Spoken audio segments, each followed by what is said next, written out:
चोपडा तालुक्यातील शेतकऱ्यांचे खरीप हंगामात सततच्या अवकाळी पावसामुळे उत्पन्न न आल्यानं तालुक्यातील शेतकरी आता रब्बी हंगामातील उत्पन्नाची अपेक्षा करतायत. तालुक्यात रब्बीच्या ज्वारी पेरणीमध्ये घट होऊन हरभरा पिकाच्या क्षेत्रात वाढ झालेली दिसून येते. थंडीचं प्रमाण तालुक्यात कमी प्रमाणात होताना दिसतंय. थंडी कायम राहिली तर गव्हाच्या क्षेत्रात सुद्धा वाढ होण्याची शक्यता नाकारता येत नाही. चोपडा तालुक्यात रब्बीच्या क्षेत्रामध्ये मका, हरभरा आणि गव्हाची वाढ मोठ्या प्रमाणात होऊ शकते असा अंदाज तालुका कृषी अधिकारी दीपक साळुंखे यांनी वर्तवलाय.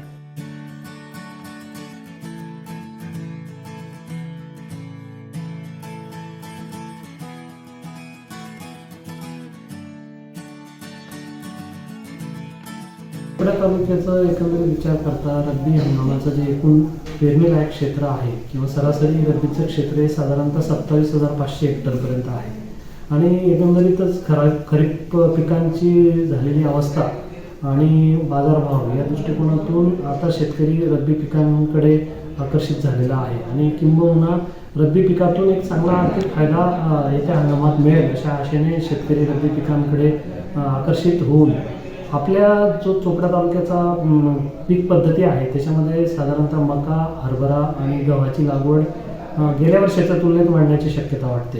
परंतु रब्बी ज्वारीचं क्षेत्र दिवसेंदिवस आपल्या तालुक्याचं कमी होत आहे. आतापर्यंत साधारणतः 21 हेक्टरपर्यंत रब्बी ज्वारीची पेरणी झालेली आहे. हरभऱ्याच्या बाबतीत जवळपास 8 ते 8.5 हजारापर्यंत हरभऱ्याची लागवड झालेली आहे.